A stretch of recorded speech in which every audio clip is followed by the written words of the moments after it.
అలాగే గురువుగారు తదుపరి జ్యోతిర్లింగం కాశీ విశ్వనాథ జ్యోతిర్లింగం మనందరికీ తెలిసిందే. చిన్న పిల్లల దగ్గర నుంచి పెద్దవాళ్ళ వరకు కూడా కాశీ అనగానే టక్కును గుర్తుపట్టేస్తూ ఉంటారు.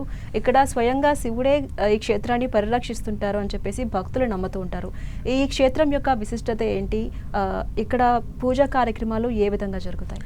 తప్పకుండా స్వామి కాశీ విశ్వేశ్వర స్వామి గురించి చెప్పాలంటే కూడా మనకు పూర్వజన్మ సుకృతం ఉంటే కానీ ఆ విశ్వనాథుని ఒక నామం వినాలన్నా చెప్పాలన్నా కూడా మన జన్మ ధన్యం కావాలి. ఇక్కడ ప్రతి ఒక్క ఆలయంలో, ప్రతి ఒక్క చోట్లలో, ప్రతి ఒక్క ప్రదేశంలో నవగ్రహాల పరిహారము, నవగ్రహాల ఒక ప్రతిష్ఠి, నవగ్రహాల ఒక రిఫరెన్సే నడుస్తూ ఉంటుంది ప్రతి ప్రాంగణంలో.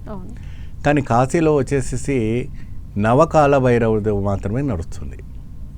ఆ కాలభైరవుల ఒక అనుమతి ఉంటేనే కాశీలో అడుగు పెట్టడానికి ఉంటుందని, ఆ కాశీ విశ్వేశ్వరుని దర్శిస్తారని, ఆ విశాలాక్షిని దర్శిస్తారని, ఆ అన్నపూర్ణేశ్వరిని దర్శిస్తారని కూడా ఒక ఇతిహాస పురాణాలు చెప్తూ ఉంటాయి. అక్కడ క్షేత్రపాలకురాలు వచ్చేసి వారాయిని, అమ్మవారు వారాయిని. అయితే కాశీ విశ్వనాథ స్వామిది ఏంటి అంటే అద్భుతమైనటువంటి ఒక కైంకర్యమైనటువంటి ఒక లింగం.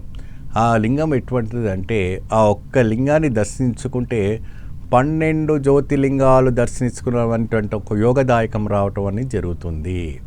12 జ్యోతిర్లింగాలు దర్శనం చేసినటువంటి పవిత్రతత్వం రావుతుంది.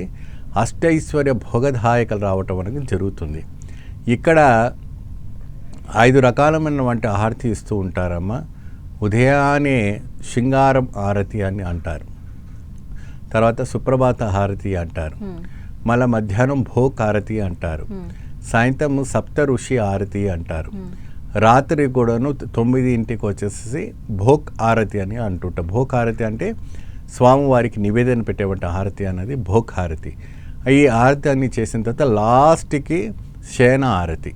శయన హారతి అంటే ఏంటి? మధ్యరాత్రిలో స్వామిని పవలింపు సేవ. ఈ హారతులన్నీ జరుగుతుంటుంది.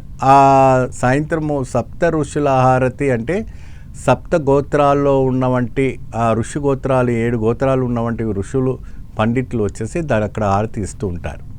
ఆ హారతి ఇచ్చే సమయంలోనే చక్కగా ముందుకు అదే సమయంలో గంగాలో కూడా హారతి కూడా జరుగుతూ ఉంటుంది. ఇక్కడ గురువుగారు మీరు చెప్పినట్టుగా ఇంత పవిత్రమైనటువంటి ఈ క్షేత్రంలో రాశుల పరంగా చూసుకుంటే తులారాశి వాళ్ళు దోష నివారణ కోసం ఎలాంటి పరిహారాలు చేయాలి? తులారాశికి అధిపతి దేవత అయినట్టు కాశీ విశ్వనాథ స్వామి కాబట్టి వారికి ఎల్లప్పుడూ కూడాను పరిహారం చేసుకోవాలన్నా, ఏదైనా దోష నివర్ధన చేసుకోవాలన్నా కాశీ విశ్వనాథుని దర్శనంలో 9 రాత్రులు వచ్చి ఇక్కడ నిద్ర చేస్తే సకల దరిద్రము పోతుందని, సకల రోగాలు పోతాయని, సకల ఇది పోతుంది అనేసి ఒక ఇతిహాస పురాణాలు మనకు చెప్తూ ఉంటుంది. అక్కడ ప్రతి సోమవారం ఒకవేళ మీరు 9 రాత్రులు మీరు అక్కడ నిద్రపడితే 9 రాత్రుల్లో కూడా స్వామివారికి అభిషేకం చేసి స్పర్శ దర్శనం చేసుకుంటే మాత్రాన మీ జీవితంలో అష్టైశ్వర్యాలు నిలబడతాయి. ఎప్పుడు కూడా వెనక తిరిగి చూడకుండా దివ్యమైనటువంటి యోగదాయకం రావటం అని జరుగుతుంది.